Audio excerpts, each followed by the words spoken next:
Atos, capítulo 27. Quando ficou decidido que navegaríamos para a Itália, Paulo e alguns outros presos foram entregues a um centurião chamado Júlio, que pertencia ao regimento imperial. Embarcamos no navio de Adramítio, que estava de partida para alguns lugares da província da Ásia. E saímos ao mar, estando conosco Aristarco, um macedônio de Tessalônica. No dia seguinte, ancoramos em Sidom, e Júlio, num gesto de bondade para com Paulo, permitiu-lhe que fosse ao encontro dos seus amigos, para que estes suprissem as suas necessidades. Quando partimos de lá, passamos ao norte de Chipre, porque os ventos nos eram contrários. Tendo atravessado o mar aberto ao longo da Cilícia e da Panfilha, ancoramos em Mirra, na Lícia. Ali o centurião encontrou um navio alexandrino que estava de partida para a Itália, e nele nos fez embarcar. Navegamos vagarosamente por muitos dias e tivemos dificuldade para chegar a Cínido. Não sendo possível prosseguir em nossa rota, devido aos ventos contrários, navegamos ao sul de Creta, de frente a Salmona. Costeamos a ilha com a dificuldade e chegamos a um lugar chamado Bom Portos, perto da cidade de Laceia. Tínhamos perdido muito tempo e agora a navegação se tornara perigosa, pois já havia passado o jejum.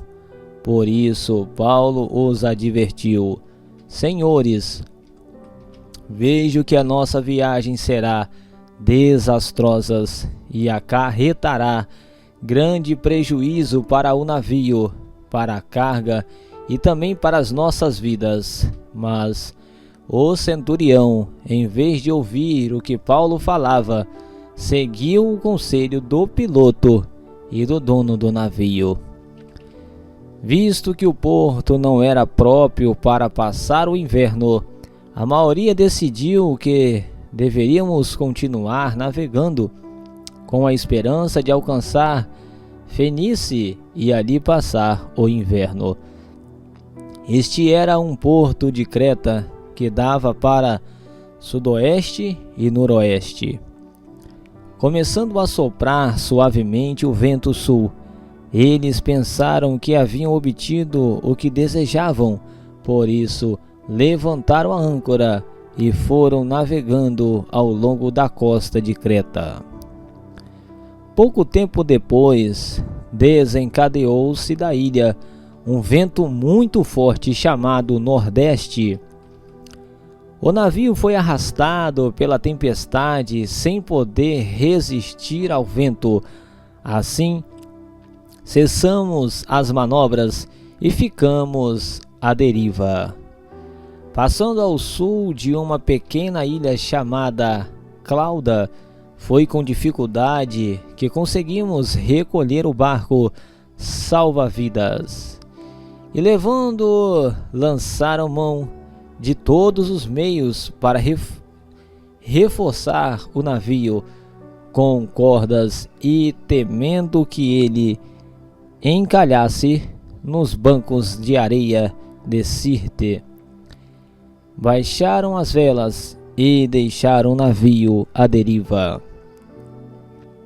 No dia seguinte, sendo violentamente castigados pela tempestade, começaram a lançar fora a carga. No terceiro dia, lançaram fora com as próprias mãos a armação do navio, não aparecendo nem sol nem estrelas por muitos dias, e continuando a bater-se sobre nós grande tempestade, finalmente perdemos toda a esperança de salvamento, visto que os homens tinham passado muito tempo sem comer. Paulo levantou-se diante deles e disse: os senhores deviam ter aceitado o meu conselho de não partir de Creta, pois assim teriam evitado este dano e prejuízo. Mas agora, recomendo-lhes que tenham coragem, pois nenhum de vocês perderá a vida, apenas o navio será destruído, pois ontem à noite apareceu-me um anjo de Deus, a quem pertenço e a quem adoro, dizendo-me: Paulo, não tenha medo, é preciso que você compareça perante César. Deus, por sua graça, deu-lhe as vidas de todos os que estão navegando com você. Assim, tenham ânimo, senhores, creio em Deus, que acontecerá do modo como me foi dito. Devemos ser arrastados para alguma ilha na 14ª noite.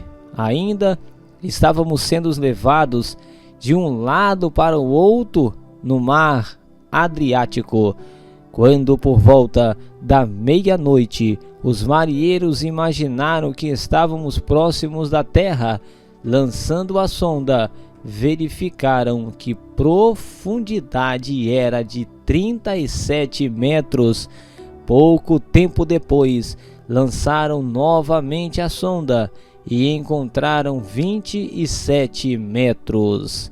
Temendo que fôssemos jogados contra as pedras, lançaram 4 âncoras da polpa e faziam preces para que amanhecesse o dia.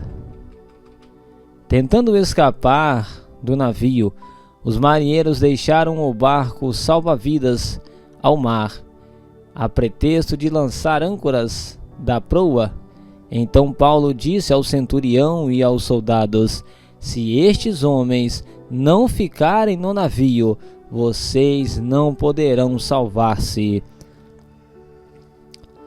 Com isso, os soldados cortaram as cordas que prendiam o barco salva-vidas e o deixaram cair. Pouco antes do amanhecer, Paulo insistia que todos se alimentassem, dizendo: hoje faz 14 dias que vocês têm estado em vigília constante, sem nada comer. Agora eu aconselho a comerem algo, pois só assim poderão sobreviver. Nenhum de vocês perderá um fio de cabelo sequer. Tendo dito isso, tomou o pão e deu graças a Deus diante de todos. Então o partiu e começou a comer. Todos se reanimaram e também comeram algo. Estando a bordo 276 pessoas, depois de terem comido até ficarem satisfeitos, aliviaram o peso do navio, atirando todo o trigo ao mar. Quando amanheceu, não reconheceram a terra, mas viram uma enseada com uma praia, para onde decidiram conduzir o navio, se fosse possível. Cortando as âncoras, deixaram-nas no mar, desatando ao mesmo tempo as cordas que prendiam os lemes. Então, alçando a vela da proa ao vento, dirigiram-se para a praia. Mas o navio encalhou num banco de areia, onde tocou o fundo. A proa encravou-se e ficou imóvel, e a polpa foi quebrada pela violência das ondas. Os soldados resolveram matar os presos para impedir que algum deles fugisse, jogando-se ao mar.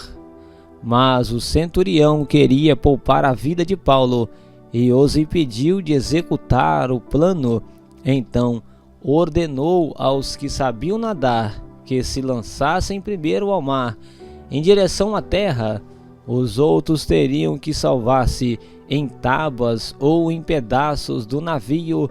Dessa forma, todos chegaram a salvo em terra. É isso aí, pessoal, estamos chegando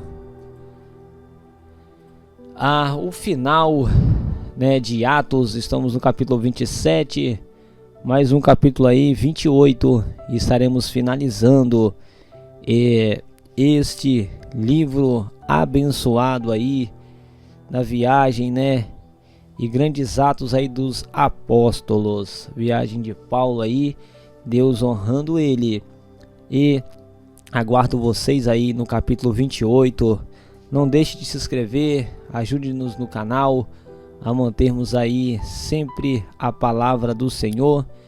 Esse canal aí é voltado para a leitura da palavra. Você que gosta de ouvir, você que gosta de ler, ouça, leia a palavra do Senhor. E até o próximo capítulo 28. Ficam todos aí na paz do Senhor Jesus.